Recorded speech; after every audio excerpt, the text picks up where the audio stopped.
Most people see Steve Harvey as the man who has it all figured out. He is the smiling face on one of the most watched game shows on American television. He is the voice that millions of people wake up to on the radio every single morning. He is the best-selling author whose relationship book spent more than a year on the New York Times list. He is the man who stands confidently on stages across the country, handing out wisdom about love, faith, family, and how to raise your children right. To the outside world, Steve Harvey is the perfect example of a man who came from nothing, learned hard lessons, and turned his pain into purpose. But there is a son who grew up inside that image. A son who sat at the dinner table behind that smile. A son who lived in that house when the cameras went off and the audience went home. And what he experienced growing up was a world that looked nothing like the one his father was selling to the public. This is the story that Steve Harvey's fame could not keep quiet forever. To truly understand how this story became what it is today, you have to go back to the very beginning. Steve Harvey was born in 1957 in Welsh, West Virginia, a small coal mining town where the future felt fixed and the options were limited. He grew up with a severe stutter that made him an easy target for other children. He was working class, he was different, and the odds were stacked against him from the very start. But Steve Harvey was never the kind of person who accepted what the world told him to expect. In 6th grade, he completed a school assignment in which he boldly wrote that one day he would appear on television. His teacher read those words and shot him down immediately, calling him a smart aleck for even dreaming something that ridiculous. Steve Harvey never forgot that moment. Not one single day.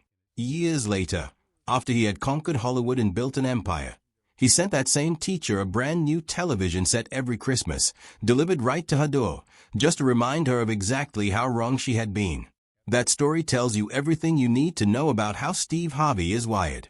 His family eventually packed up and moved to Cleveland, Ohio, where Steve graduated from high school in 1974. He enrolled at Kent State University, hoping to build a different kind of future, but the academic world never clicked for him. He dropped out after just 2 years, and that failure hit him harder than he ever admitted publicly. Without a degree, without a clear plan, and without anyone laying out a path for him, Steve found himself bouncing from one low-paying job to the next just to keep a roof over his head. He worked on an automotive assembly line. He sold insurance policies door to door. He cleaned carpets. He carried mail as a postman. He even laced up gloves and tried his hand at boxing. Nothing stuck. Nothing felt like it was supposed to be his life. Then in October of 1985, he walked onto a comedy club stage in Cleveland, Ohio, for the very first time. The moment he opened his mouth and the audience laughed, something changed inside him. He had finally found his purpose. But finding a purpose and building a stable life from it are two completely different journeys, and the road ahead was going to get much darker before it got better. For 3 brutal years in the late 1980s, Steve Harvey was homeless. Not behind on rent. Not staying with a friend temporarily. Homeless.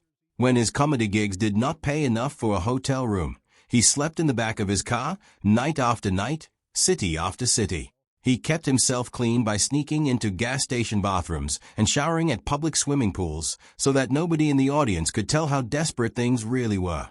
The same man who would one day go on national television and tell other people how to build a successful family was living out of a vehicle, hiding the truth of his daily existence from everyone around him. Eventually, a couple named Rich and Becky Liss stepped in and gave him steady carpet cleaning work along with travel support, so he could actually reach the comedy shows that was slowly building his name. That small act of generosity may have been the single thing that kept his career alive long enough to take off. This is essential context for everything that follows. A man who claws his way out of genuine homelessness, who survives public failure and years of rejection, who rebuilds himself from the absolute bottom does not come out of that experience gentle. He comes out tough. He comes out with walls built so high that very few people ever truly get past them.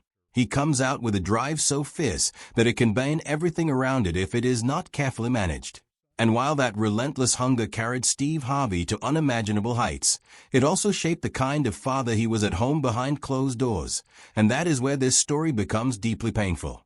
Steve Harvey married his first wife, Marcia Harvey, in 1980, right at the beginning of his comedy career. Together they had twin daughters named Brandy and Carly, and later a son named Broderick Harvey Jr., who goes by Bricky. But as Steve's career began gaining real momentum, the marriage began losing what little ground it had left. The couple separated in 1990 and officially divorced in 1994 after 14 years together.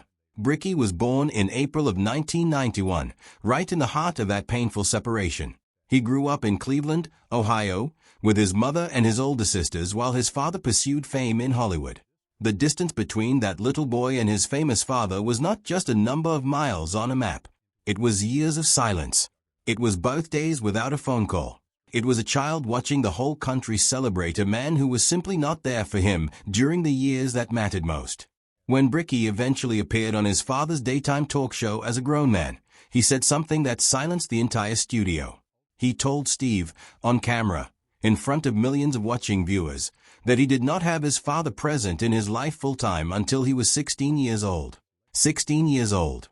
By that point, Bricky had already lived through the hardest parts of growing up without the person who was simultaneously on television every day offering parenting wisdom to the rest of America.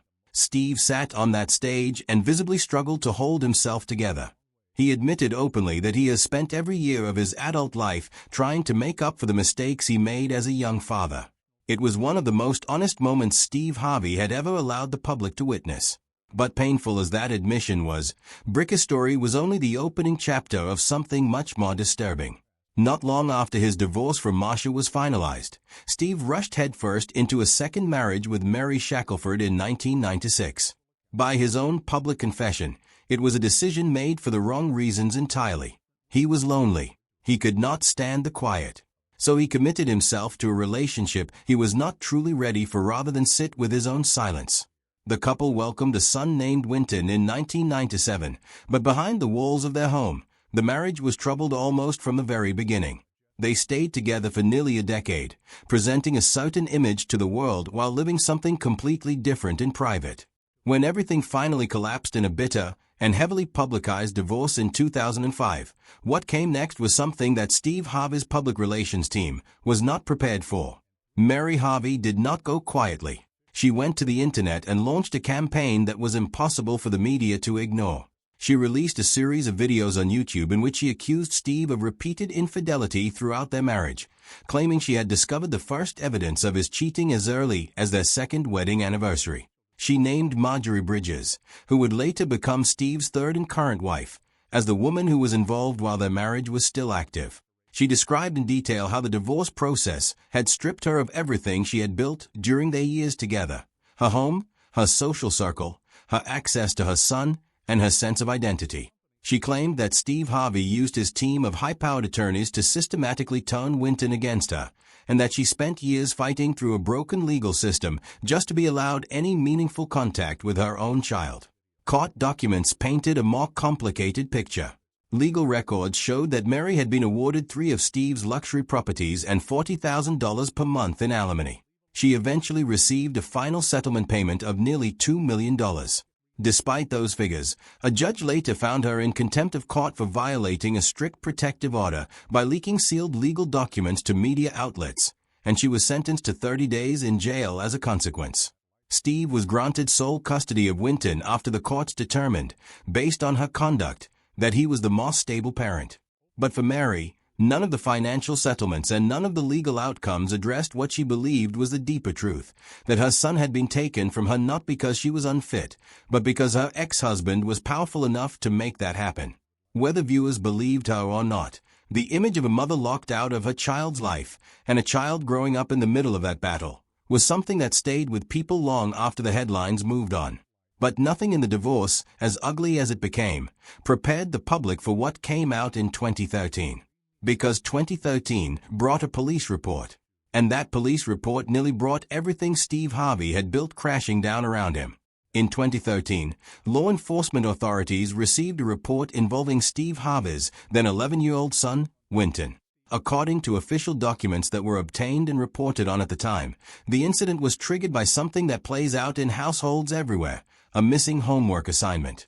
Winton's school contacted home to report that the boy had lied about completing and turning in his schoolwork.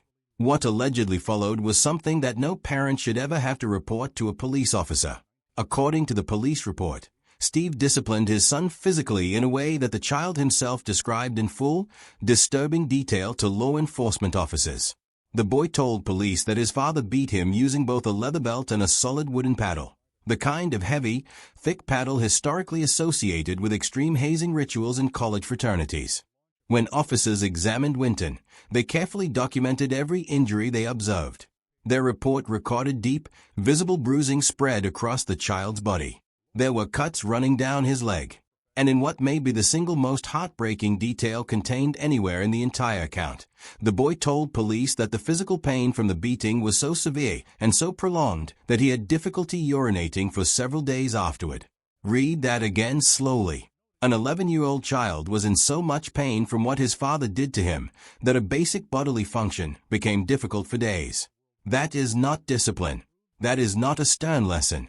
What that child sat across from a police officer and described was something that left visible marks on his body and invisible ones on everything else. Authorities immediately referred the case to the Texas Department of Family and Protective Services for a full independent investigation.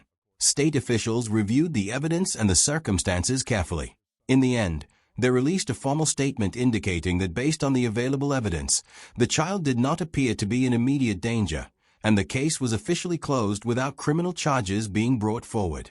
Steve Harvey's representatives moved swiftly, issuing a carefully constructed public statement designed to contain the damage and reassure sponsors, network partners, and the viewing public that the matter had been reviewed and resolved. Mary Harvey, however, refused to accept that resolution. She publicly and loudly declared that the investigation had been handled differently than it would have been for any ordinary father because of who Steve Harvey was.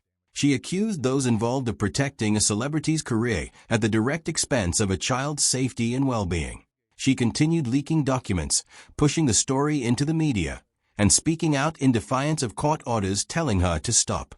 Her persistence eventually cost her dearly. She was held in contempt and sent to jail.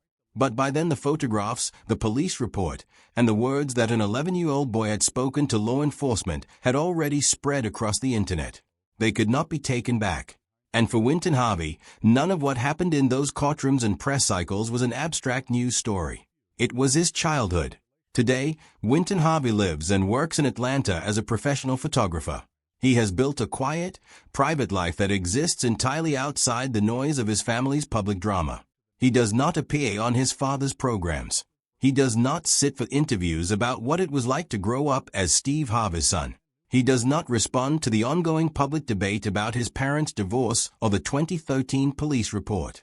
He has simply chosen silence. And sometimes, silence speaks more clearly than any interview ever could. A young man who grew up at the center of one of the most public family battles in recent entertainment history, and who chose to build his life as far from that spotlight as possible is telling you something. You just have to be willing to listen to what he is not saying. Steve Harvey has built an extraordinary career on being the man who turned his worst experiences into his greatest lessons. He talks about sleeping in his car with a raw honesty that makes audiences feel close to him. He talks about failure, about faith, about getting back up when the ground gives way underneath you. He has mentored teenagers who had nobody else in their corner. He has raised money for charitable foundations. He has made millions of people laugh on days when laughter felt impossible. None of that disappears because of the darker parts of his story. But what his sons have shown the world, through their words, through their appearances on camera, and through their very deliberate silence, is that the version of Steve Harvey that the public has been sold for decades is not the complete picture. The man who tells the world how to love their families was not always able to live up to those same standards at home. The gap between those two truths is where this story lives. What makes all of this so difficult to sit with is that Steve Harvey is not a simple person to judge. He is not a villain from a movie with no redeeming qualities. He is a deeply complicated human being who came from real poverty, survived real failure, and achieved something genuinely remarkable. He also made choices that hurt the people closest to him, his children, his former wives, and the little boy who once sat in front of a police officer and described what his father had done to him. Both of those things are true at the same time. And the discomfort of holding both truths at once is exactly what makes this story so hard to look away from. Steve Harvey has cried on television. He has hugged Bricky on stage and told his son and the watching world that he is sorry for the father he failed to be during those early years. He has spoken about his regrets with what appears to be genuine emotion. But a tearful apology delivered on a daytime talk show, no matter how sincere it looks under the studio lights, cannot reach back through time. It cannot be the present father a boy needed when he was growing up in Cleveland without him. It cannot undo the documented injuries recorded in a police report. It cannot give Mary Harvey back the years she lost without her son. Public redemption is a very different thing from private healing, and the distance between those two things is something that the people who lived it will carry far longer than any audience will remember watching it. The story of Steve Harvey's son revealing the truth about his childhood is not simply another celebrity scandal to scroll past. It is a serious and sobering reminder that the people we place on the highest pedestals are always more than the version of themselves they choose to show the world. Fame is an extraordinarily effective curtain. It keeps the uncomfortable realities hidden just long enough for a brand to survive and a legacy to solidify. But children do not forget. They remember the absences that nobody talked about. They remember the anger that never made it onto television. They remember what happened in the rooms when no cameras were rolling and no audience was watching. Steve Harvey built one of the most recognizable empires in American entertainment on the story of his life. But his children carry stories of their own. And those stories deserve to be heard with just as much honesty, just as much weight, and just as much respect as the ones their father has been telling for decades. What do you think about what Steve Harvey's son has revealed about his childhood? Leave your thoughts in the comments below. And if this story moved you, hit the like button and subscribe, because we have more powerful stories coming your way very soon.